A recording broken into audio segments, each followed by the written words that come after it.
Olá, gente, paz. Vocês chegaram agora. Vamos fazer a leitura da palavra do Senhor no Salmo 100. Vamos entoar louvores ao Senhor hoje.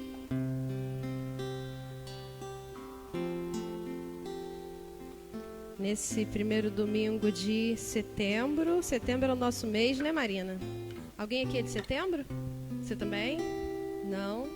Então é o nosso mês, viu? Já tem 3 aqui de setembro. 21. Marina começa dia 1º, eu vou no meio dia 16 e você termina dia 21.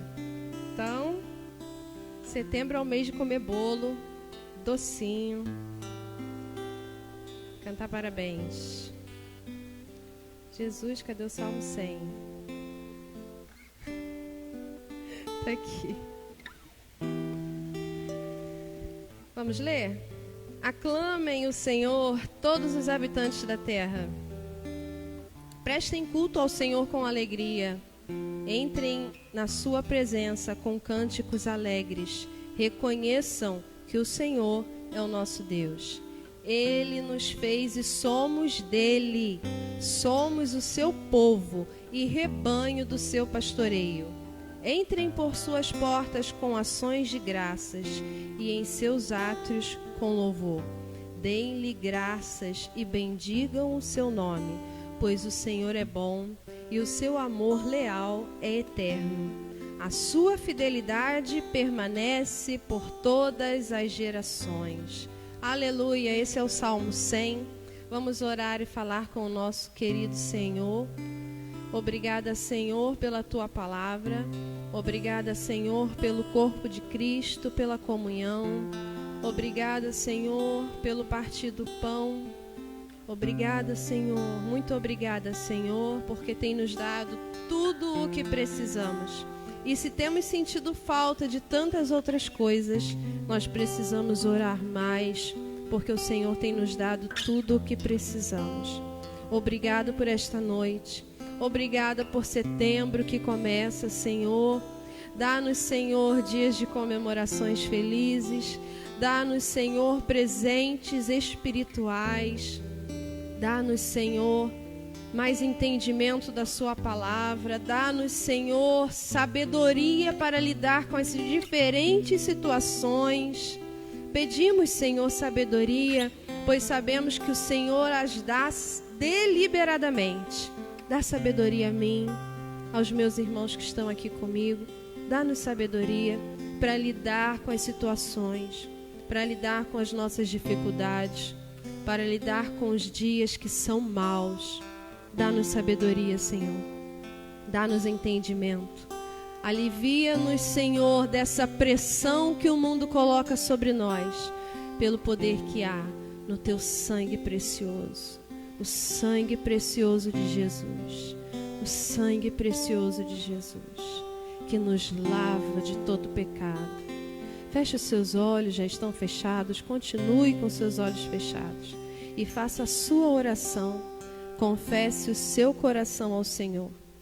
Fale com o seu Senhor aquilo que está dentro, que Ele já sabe, mas que hoje é momento de falar. Fale com o Senhor.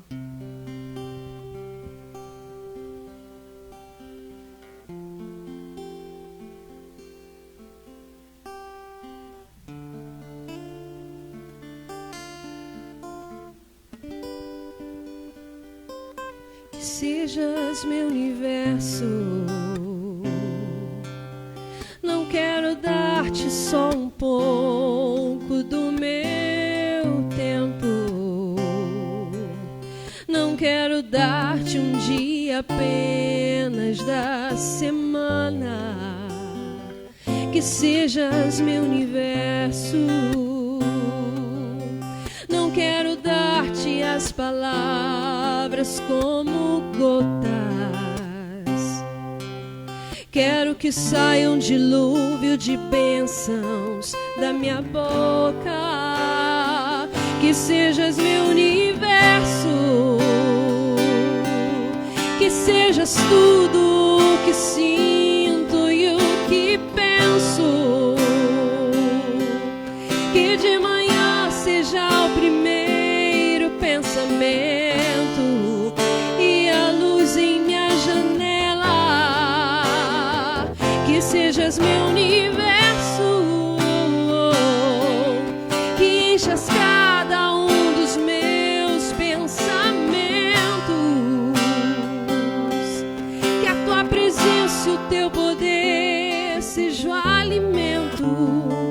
Jesus, este é o meu desejo, que sejas meu universo. Oh Senhor, seja essa verdade em nós, Senhor. Seja, Senhor. De novo. Que sejas meu universo. Não quero dar-te só um pouco do meu tempo. Não quero dar-te um dia apenas da semana. Que sejas meu universo. Não quero dar-te as palavras como gotas. Quero que saia um dilúvio de bênçãos da minha boca. Que sejas meu universo. Que sejas tudo o que sinto e o que penso. Que de manhã seja o primeiro pensamento e a luz em minha janela. Que sejas meu universo.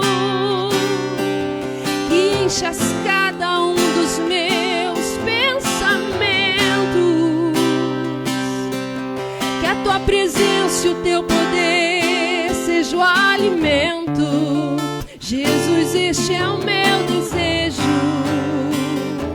Que sejas meu universo, tudo.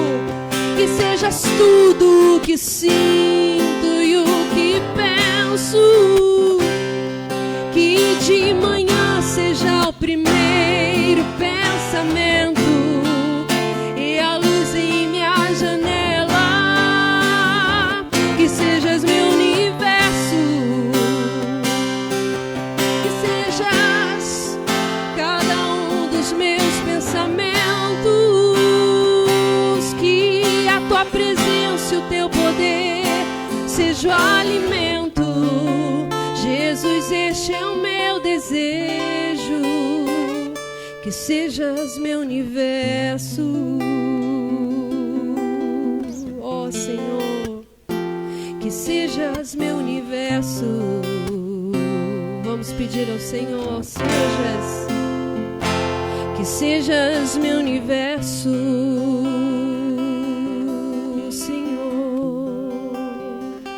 Todos os dias de manhã, o primeiro pensamento na nossa cabeça seja louvado. Louvado seja o Senhor. Obrigada por abrir os olhos. A cada momento, Senhor, no nosso pensamento seja regado da sua sabedoria. Sejamos atraídos pelo Teu Espírito Santo, mais do Teu Espírito em nós, atraindo-nos a conhecê-lo, experimentá-lo, prová-lo, conhecer a Sua vontade, saber os Teus desejos, os Teus planos, Senhor. Quem és, Senhor? Quem és? Queremos mais de Ti. Ensina-me a amar ao Senhor, meu Deus, assim como Tu és. Que não queiramos formar um Deus para nós, mas entendê-lo, Senhor, e apreciá-lo, Senhor, e adorá-lo, Senhor, e bendizê-lo, Senhor. Bendito é o nome do Senhor. Bendito é o Criador de todas as coisas. Aleluia. É de coração. Como agradecer? Como agradecer ao Senhor? Deixa eu pegar a letra aqui.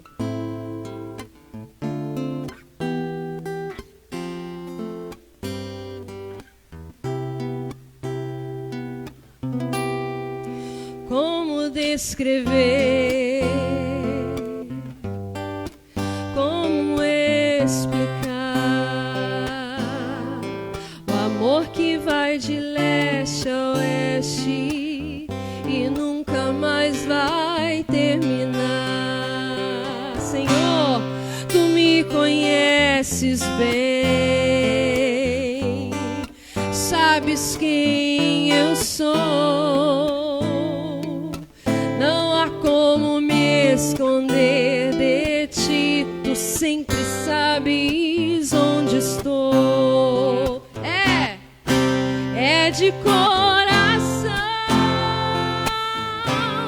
tudo que eu fizer, num hino de louvor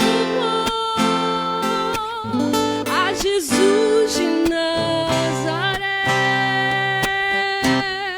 Se as palavras não mostrarem como é grande a minha gratidão, mesmo assim, Senhor, recebe o meu louvor, é de coração. Quer vir me ajudar, filha? Vem. Meu Deus. Como descrever? Vamos cantar? Como explicar o amor que vai de leste a oeste e nunca mais vai terminar? Sim, tu me conheces bem, sabes quem eu sou. Não há como me esconder de ti, tu sempre sabes. Sim, é de coração, tudo que eu fizer, num hino de louvor a Jesus de Nazaré.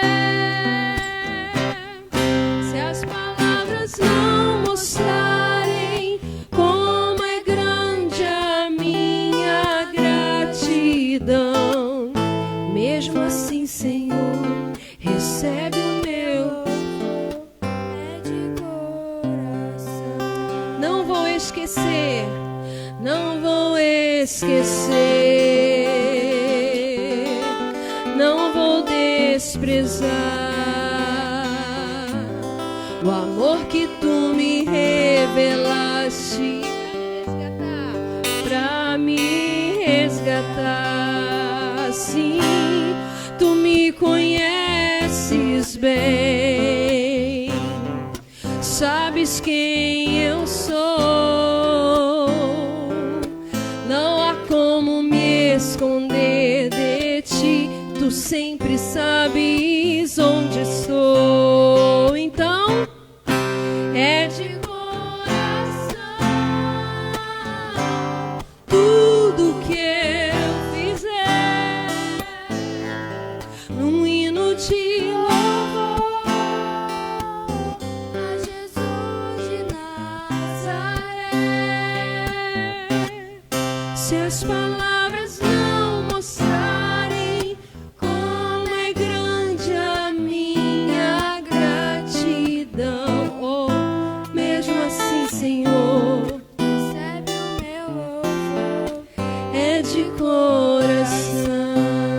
E se as palavras não mostrarem como é grande a minha gratidão, mesmo assim, Senhor, recebe o meu louvor, é de coração. Mesmo assim, Senhor, recebe o meu louvor, é de coração.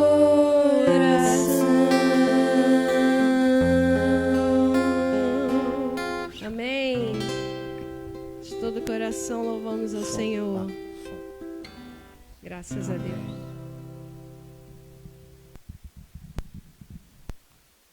Ele disse que não sabe tocar violão? Esse pessoal é bobo.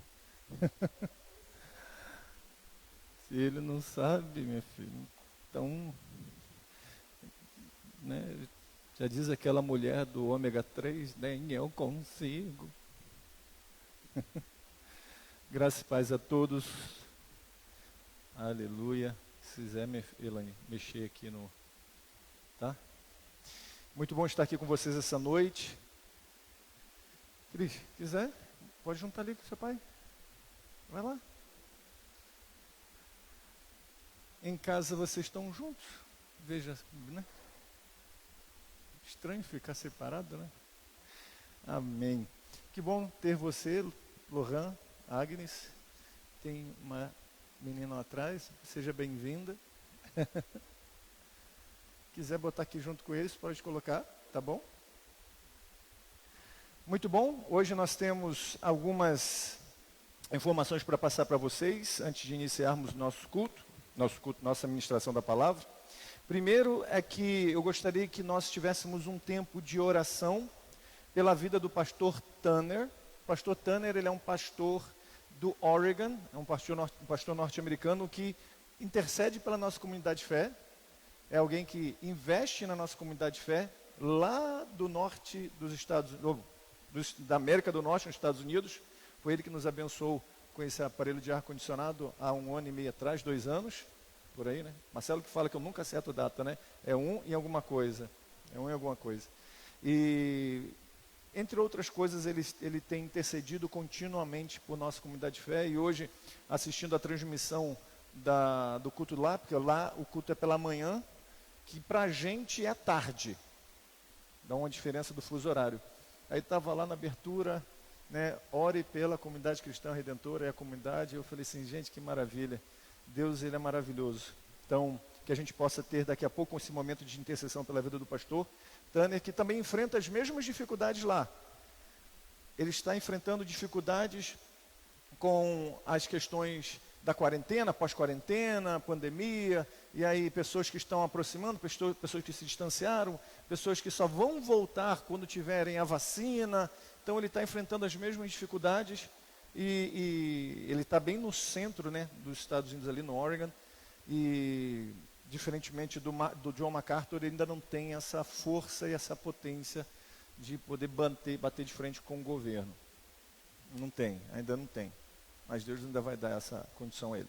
E eu gostaria também de orarmos, tirarmos um tempinho para orarmos um pouquinho, em silêncio, para colocarmos diante do Senhor aquilo que precisamos confessar, só entre nós e Deus, mais ninguém. E depois pedirmos ao Senhor aquilo que Ele tem para as nossas vidas. Eu gostaria que nesse momento nós pudéssemos ficar em silêncio por alguns segundos. E pudéssemos orar.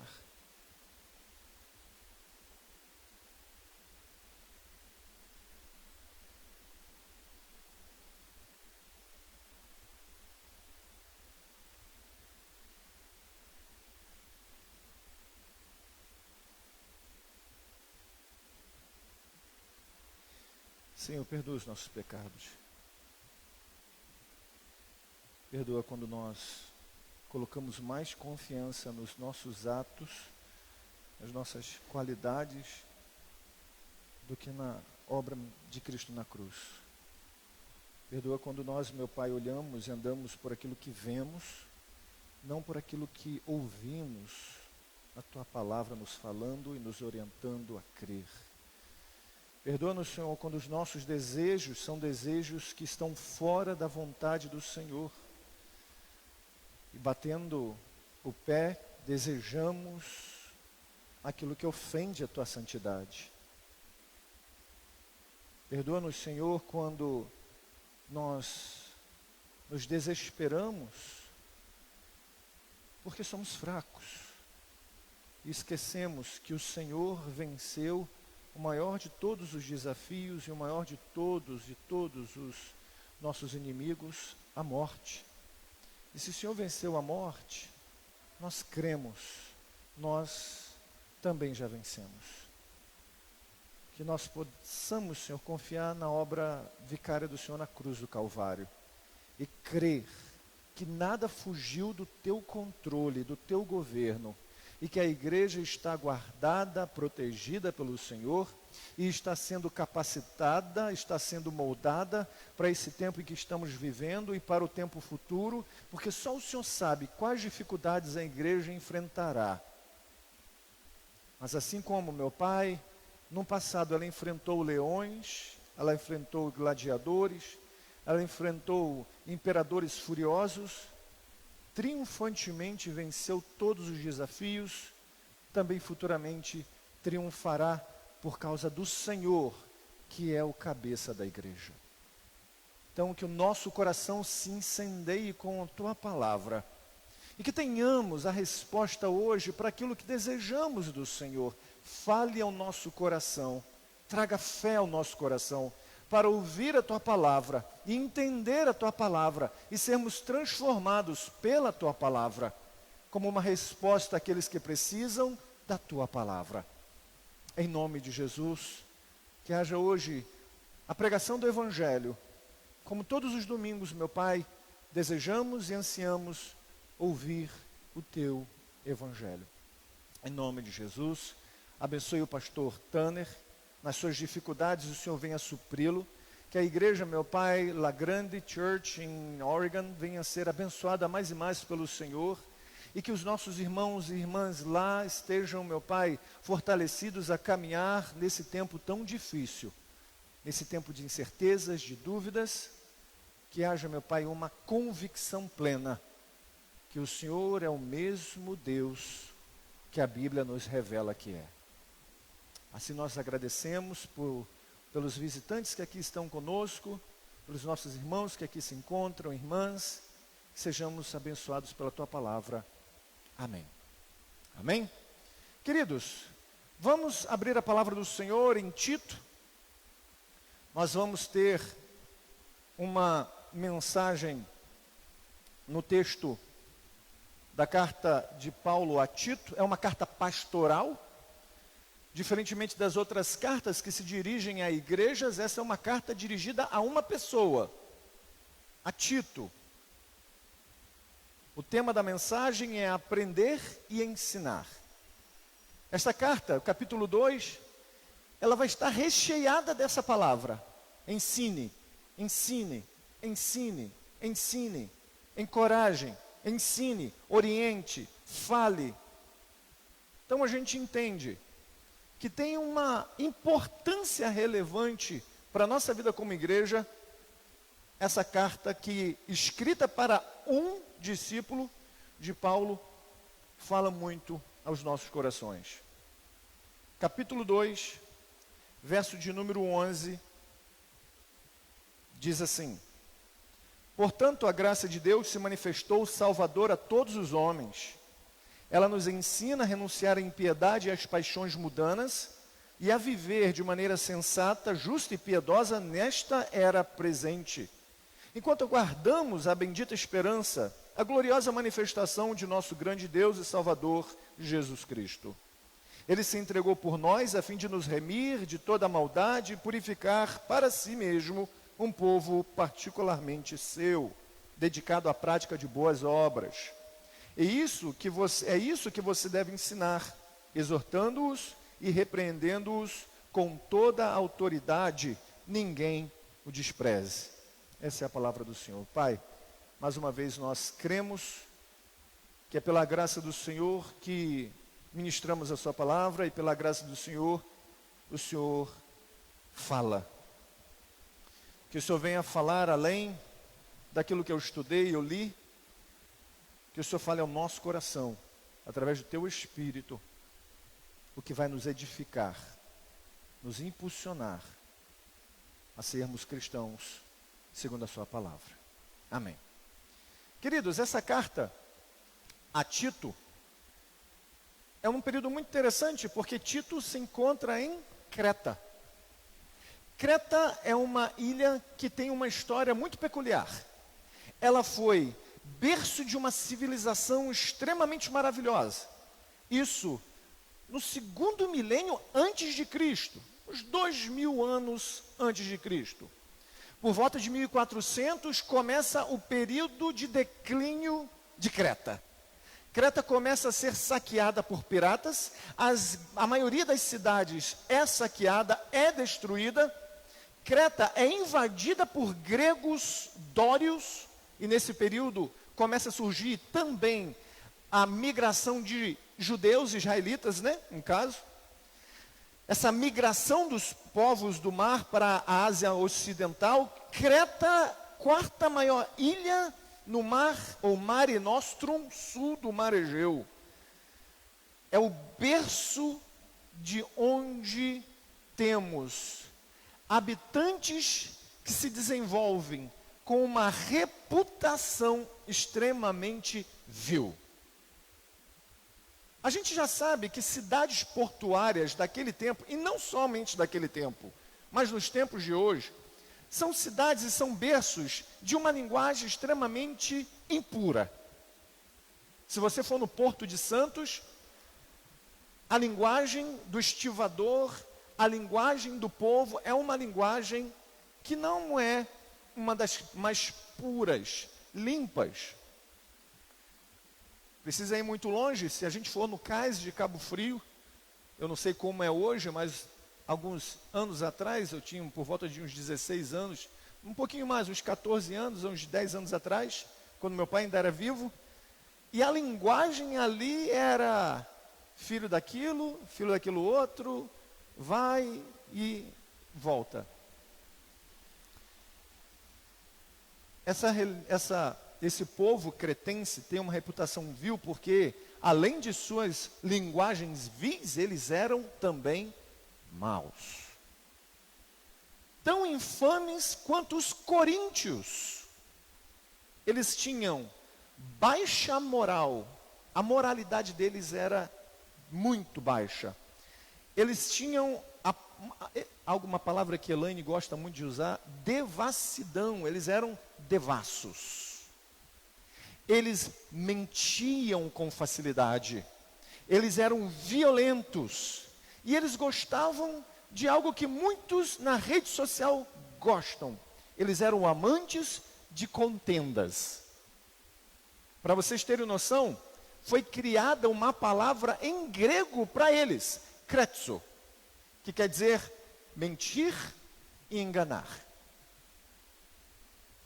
Este é o povo que Deus decidiu revelar o evangelho da sua graça.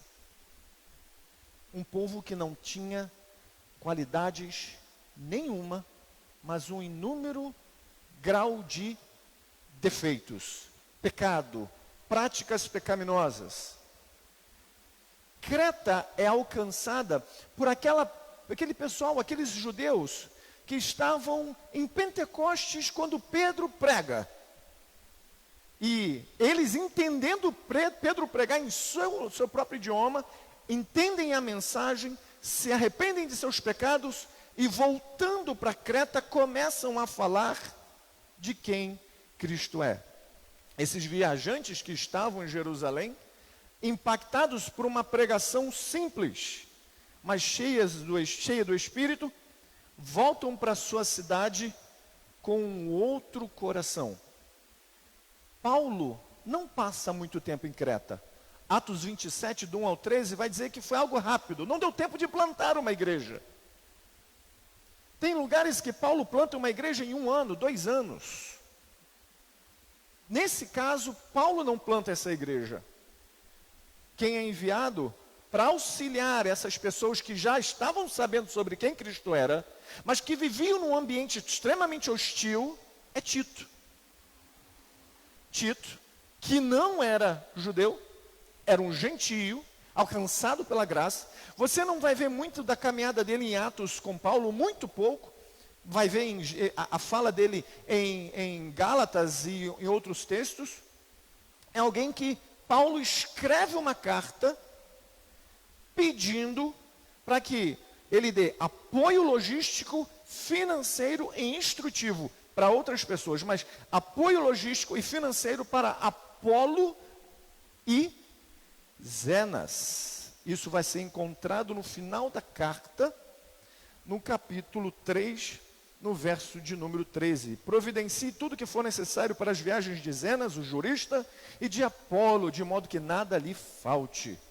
No entanto, algumas instruções para Tito vêm em primeiro lugar. Primeiro, que ele prepare uma liderança. Para quê? Para dizer que já é uma igreja formada. Não.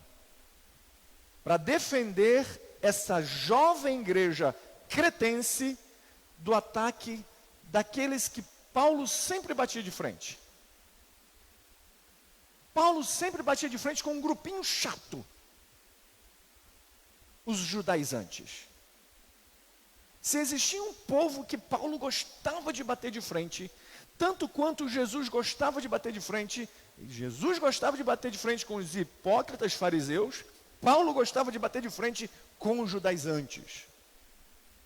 E a gente sabe o porquê. Porque os judaizantes queriam diminuir a eficácia do sacrifício de Cristo, a obra vicária de Cristo, reduzindo a vida cristã a meros rituais.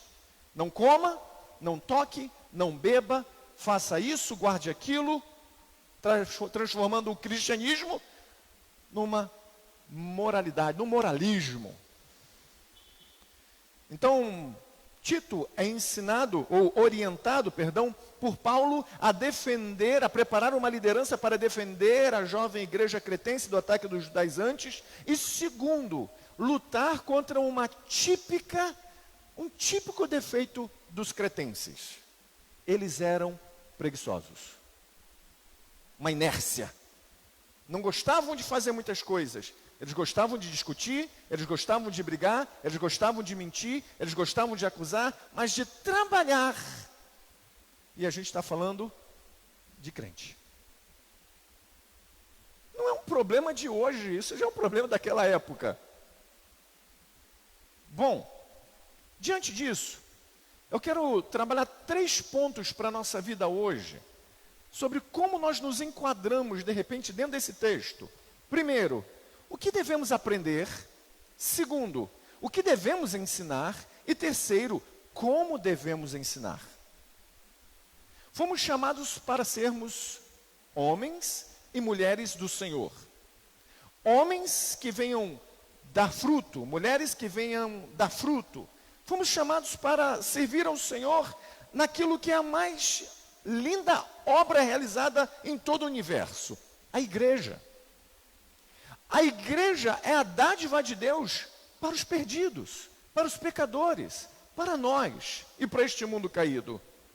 Se a gente parar e pensar que Deus olha para Creta e vê um povo desesperado da graça dele, sem esperança, porque não conhecia Deus. Um povo perdido, um povo acabado, um povo que, aos olhos da religião, condenado. No entanto, da mesma forma que Deus olha para Creta, Ele olha para a gente. Caídos, pecadores, graciosamente nos alcança. E quando nos alcança, o que devemos aprender? O que nós devemos aprender? Veja o capítulo 2, verso de número 11. Porque a graça de Deus se manifestou salvadora a todos os homens. E vale lembrar que quando o Paulo chama Tito para falar, envia essa carta para Tito falando que pela graça, ou porque a graça de Deus se manifestou salvador a todos os homens, ele está dizendo que a todos os homens no sentido de povos, gregos, judeus, bárbaros, todos os povos. Ele não está dizendo aqui de um universalismo, que a graça se manifestou salvador a todos os homens e todos os homens estão salvos, ninguém vai para o inferno. Não, ele está dizendo que a todos os povos, o Evangelho, a graça do Senhor se manifesta para que de todos os povos forme apenas um único povo, a igreja de Deus, a igreja de Cristo. E ele continua, ele nos ensina a renunciar à impiedade e às paixões mundanas, e a viver de maneira sensata, justa e piedosa nesta era presente. Paulo fala para Tito, ensinando o que se deve aprender. Renuncie à impiedade. Renuncie à impiedade.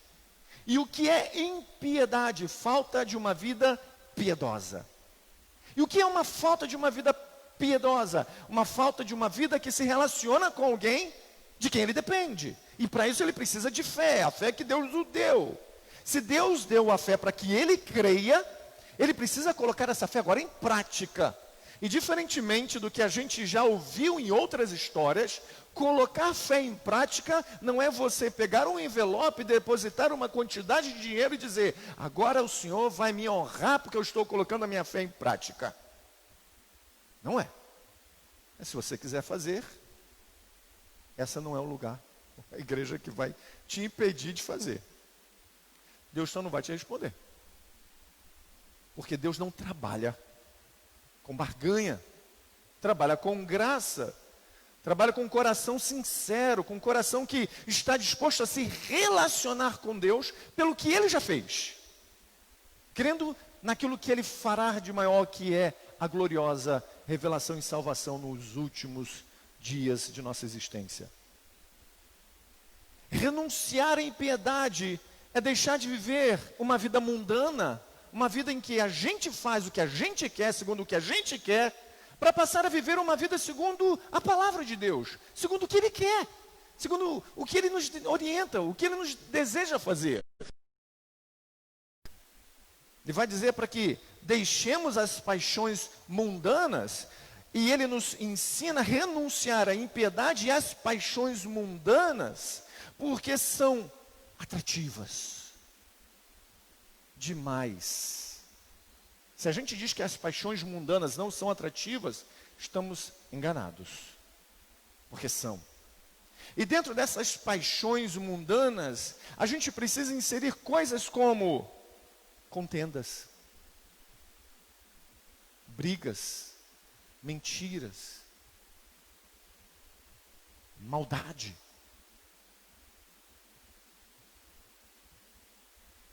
Viver de maneira sensata, justa e piedosa é a orientação que Paulo está dando para este pregador chamado Tito, pastor chamado Tito. Pois essa vida sensata, justa e piedosa é para ser vivida nesta era presente. E aí a gente para e faz uma análise.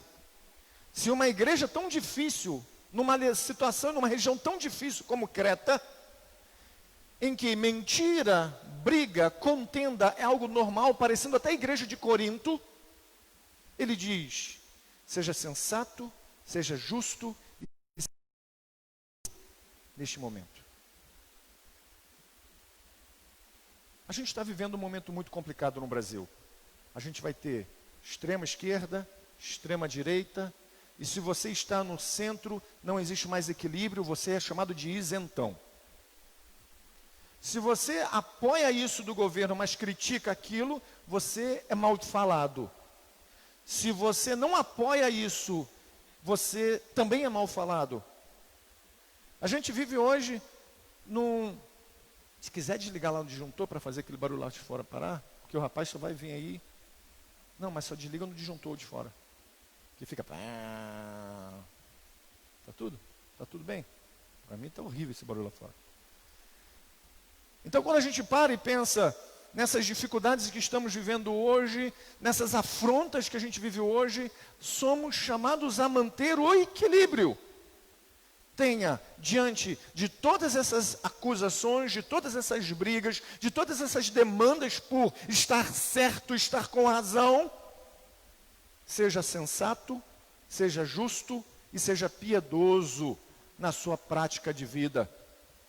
Por quê? Porque isso vai ser a resposta de o quanto você aguarda, o que ele fala no verso de número 13, a bendita esperança. E que bendita esperança é essa? E ele diz, a gloriosa manifestação de nosso grande Deus e Salvador, Jesus Cristo. Isso aqui na cabeça de um judaizante não cai, não entra. Porque quando ele olha e escuta isso aqui, e Tito aprende sobre isso aqui, Tito vai ensinar as pessoas sobre isso.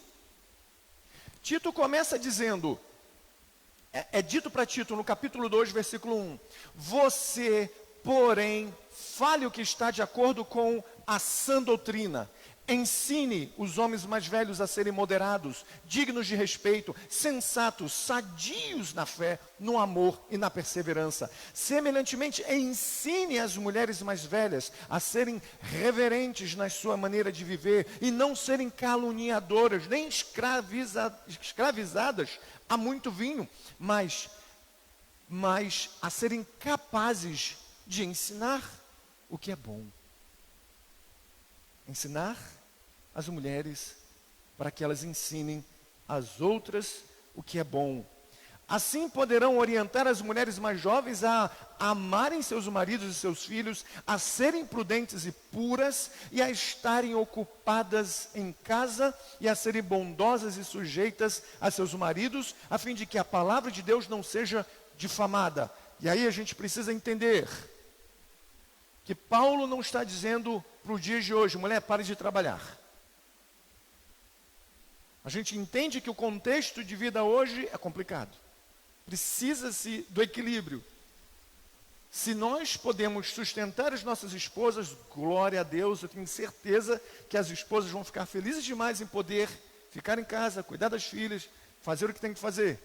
Mas se não temos essa condição, e a esposa trabalha para ajudar, para desenvolver a família, isso é bênção também de Deus. O que Paulo está falando para esta igreja, para este Tito, para esta igreja que se encontra em Creta, é: as mulheres que aí se encontram precisam ensinar aquelas que não sabem sobre uma vida comum do lar. Hoje a gente pode aprender uma vida comum do lar, ainda com as mulheres trabalhando, mas no contexto da ilha, daquele tempo de Creta, não era comum para eles, para elas, se sujeitarem ao que Paulo está dizendo. Ainda hoje também é complicado.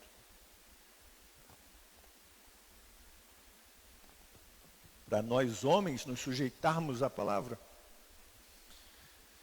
E o interessante, que quando ele está orientando, ele continua a orientar, começando dos homens, passando pelas mulheres, agora passando pelos jovens, da mesma maneira, encorajem, não desanime, não abata, não tire a energia do jovem, mas encoraje os jovens a serem prudentes.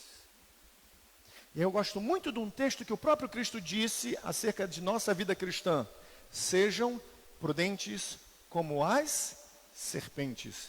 Mas Cristo não está nos chamando para sermos cobras. Prudentes. O que essa analogia de prudência como serpente tem a ver com a vida do cristão? Da mesma forma que ele faz a analogia acerca do leão que o diabo está como leão, rugindo, esperando na espreita, ele está fazendo o mesmo tipo de analogia. Prestem atenção. Uma serpente, ela fica quieta, esperando o momento exato para atacar uma presa, para alimentar-se. Mas ela jamais ataca uma presa pelo simples fato de feri-la. Ele está dizendo: jovens, sejam prudentes. Em que sentido? A sua prática de vida não deve ser uma prática de vida para tentar ferir outras pessoas, mas para que esteja prudente para se defender quando as mentiras, os enganos, os ensinos contrários às Escrituras, você possa se defender. A gente precisa de jovens que saibam se defender, teologicamente e biblicamente, de falsos ensinos. E ele continua: em tudo sejam vocês mesmos um exemplo para Tito. Em tudo seja você, Tito, mesmo um exemplo para esses jovens, fazendo boas obras. Isso quer dizer que esses jovens estavam precisando de alguém que mostrasse como fazer boas obras.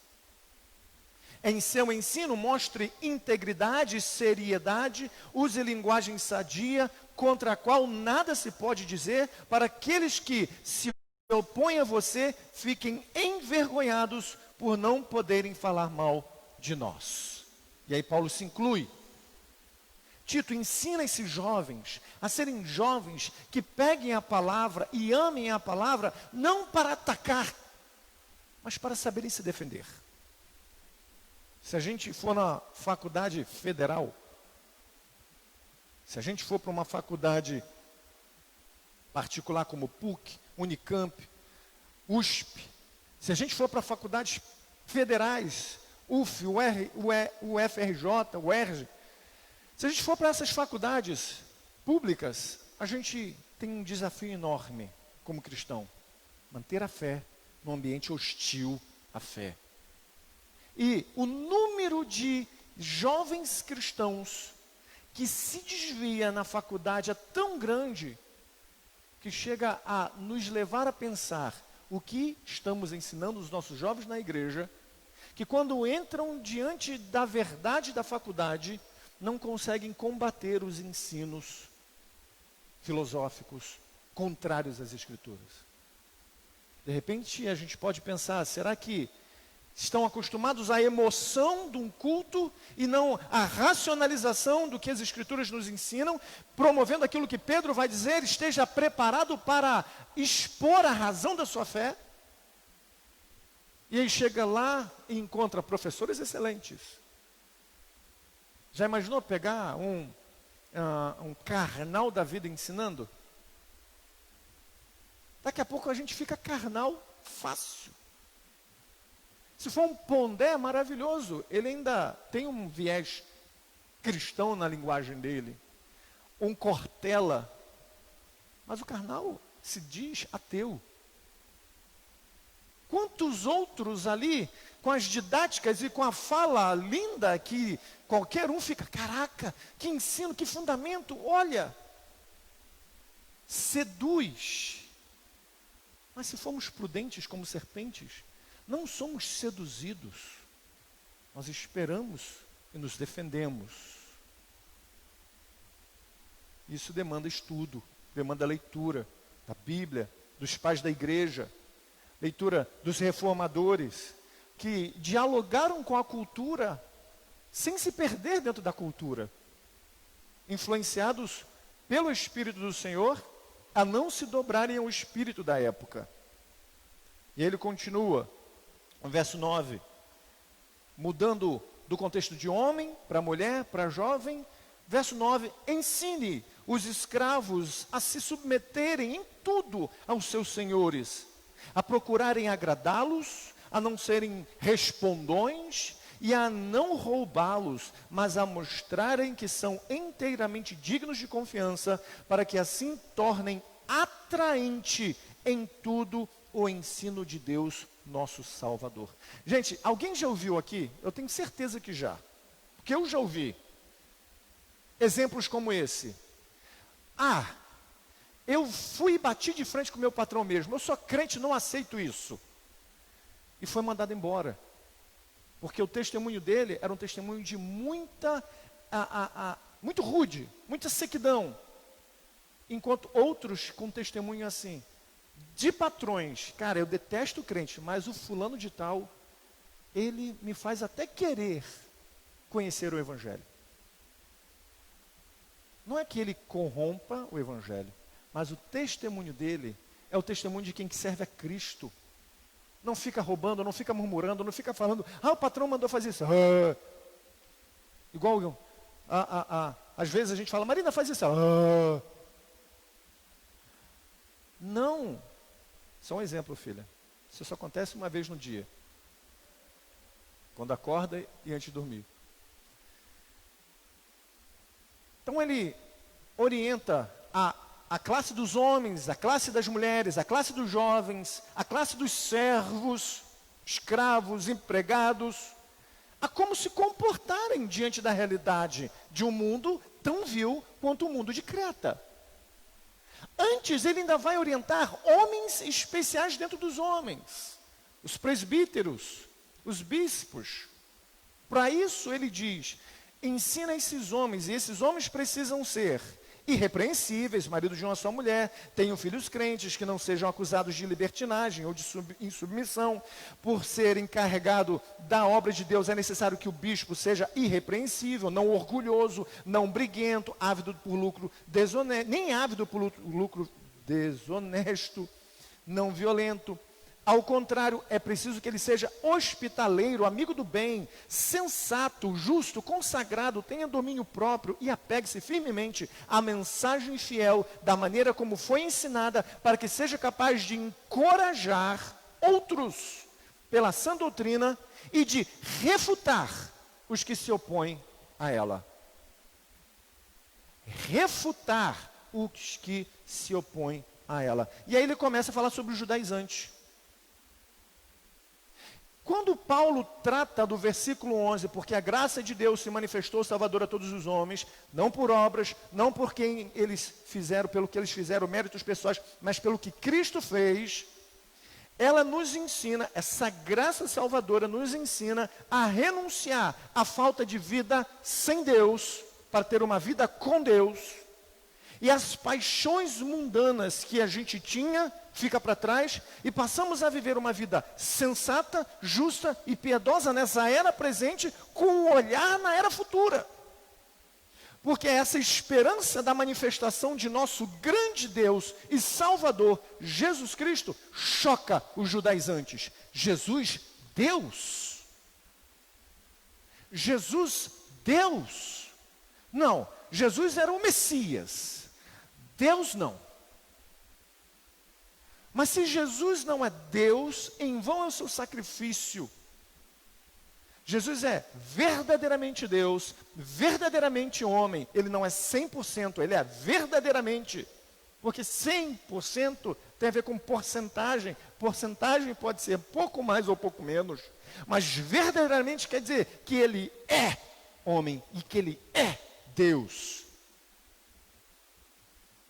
Então a gente precisa aprender isso, que a nossa esperança está neste que é Deus, Jesus, o nosso Salvador. A gente precisa aprender isso. Constantemente precisamos ensinar a nós mesmos, devemos aprender isso com tanta convicção, porque temos a tendência de esquecermos sobre essas obras da graça e começarmos a voltar para as práticas. Eu preciso fazer isso, eu preciso fazer aquilo, porque Deus me rejeitou. Ele me castigou, Ele me puniu. Eu esqueci isso e eu não estou achando, eu perdi, é o Senhor me castigando porque eu não fiz algo que fosse digno da grandeza dele. Não é isso que o apóstolo está ensinando a Tito. O apóstolo está ensinando a Tito, aprenda que o Evangelho te alcançou. Não foi por quem você é, foi por quem Cristo é. É pela graça. E aí, se devemos aprender sobre isso, o que devemos ensinar? Verso de número 14. E ele se entregou por nós a fim de nos remir de toda maldade e purificar para si mesmo um povo particularmente seu, dedicado à prática de boas obras. Olha essa preposição do versículo 14. E ele se entregou por nós a fim de, para finalidade, para nos remir de toda a maldade e purificar para si mesmo um povo particularmente seu. Olha que coisa interessante, esse povo era o quê? Contendeiro, brigão, mentiroso, violento, vil, mau. E ele está dizendo, de tudo isso o Senhor se entregou para livrar. O que devemos ensinar é que não existe pecado ou maldade grande o suficiente que Cristo não tenha morrido por. Não existe pecador terrível que Cristo não tenha morrido por. E vale lembrar que ele morre para tornar esse pecador puro. E não apenas um pecador puro, mas um pecador parte de um povo particularmente dele, do Senhor, para um propósito, dedicado à prática de boas obras. Prática de boas obras. Pregar o Evangelho, ajudar quem precisa, fazer o que é necessário, lembrando que as práticas de boas obras não são o Evangelho. É o resultado do Evangelho. E aí ele vai dizer como devemos ensinar. Terceiro ponto final. É isso que você deve ensinar, exortando-os e repreendendo-os com toda a autoridade. E eu quero trabalhar com vocês aqui um pouquinho de grego. Quando ele diz, é isso que eu quero que vocês ensinem, o que vocês estão aprendendo, o que aconteceu com vocês, é o que vocês devem ensinar, o que Cristo fez. Ensine-o exortando-os. Parakaleo é a palavra em grego. Parakaleo. A palavra igreja quer dizer ekkaleo. É de duas palavras. Chamados para fora. Eclésia ou eclesia. Essa palavra kaleo é a mesma coisa. Parakaleo, chamados. Não agora para fora. Agora chamados para perto. Então a palavra exortando-os não é no sentido de, mas é trazendo-os para perto. Exortar não é derramar toda a nossa frustração e ira, porque a pessoa não conseguiu alcançar aquilo que a gente idealizou que ele alcançasse. Mas é chamá-lo para perto para continuemos. Ainda temos uma milha para caminhar. Ainda temos um trajeto para ir. Vamos que vai dar certo. Está difícil, você caiu, você errou. Levanta, meu querido, e vamos. Mas seria só isso? Não. Além de chamar para perto, devemos repreender com toda a autoridade quando necessário. E a palavra epítages quer dizer mostrar o pecado.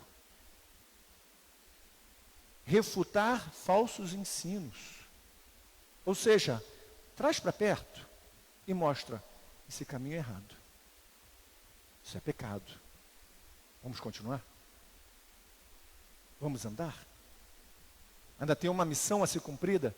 Ainda tem uma cidade para ser alcançada? Ainda tem vidas para ser edificada? Ainda tem propósito para ser desenvolvido? O ministério não acabou ali atrás, ainda tem algo para frente. O que caiu aqui, não ficou aqui, ainda tem coisa para caminhar.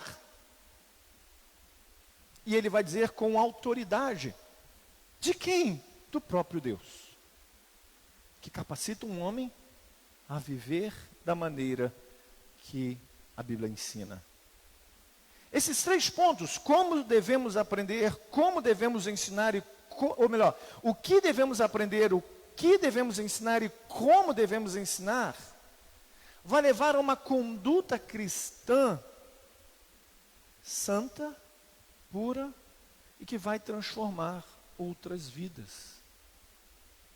E a pergunta que eu faço nessa noite é: como colocar isso em prática? Como nós, homens e mulheres aqui presentes, e crianças também, colocamos isso em prática? Se ele usa a palavra ensinar inúmeras vezes, precisamos aprender. E como aprender? Constantemente lendo a palavra, constantemente estudando, constantemente em oração com o Senhor, para que esses ensinos sejam absorvidos, internalizados, e a nossa prática diária, no nosso trabalho, na escola, na faculdade, em todo o serviço, a gente possa, nas nossas práticas, representar tudo aquilo que a gente tem aprendido. E na oportunidade que tivermos, falar por que temos aprendido. Às vezes a gente quer fazer o oposto. A gente já quer vir com a palavra e o evangelho. mas a gente não deu tempo nem de se relacionar com a pessoa para que a pessoa venha olhar e ver. Essa prática dele é realmente diferente da prática dos outros.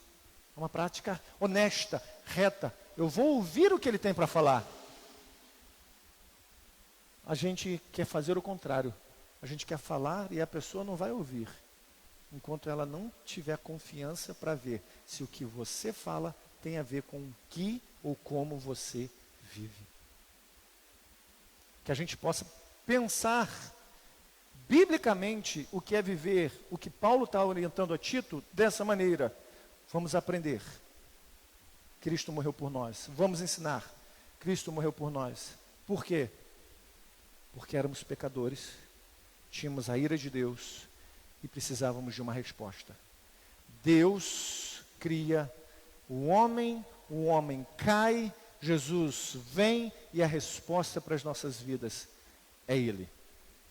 Arrependemos dos nossos pecados para viver essa vida que Ele nos justificou. Vamos orar? Senhor, nós queremos nessa hora agradecer o Senhor pela palavra do Senhor. Precisamos ser mais prudentes, porque estamos vivendo num tempo em que a palavra do Senhor tem sido envolvida em tantas camadas,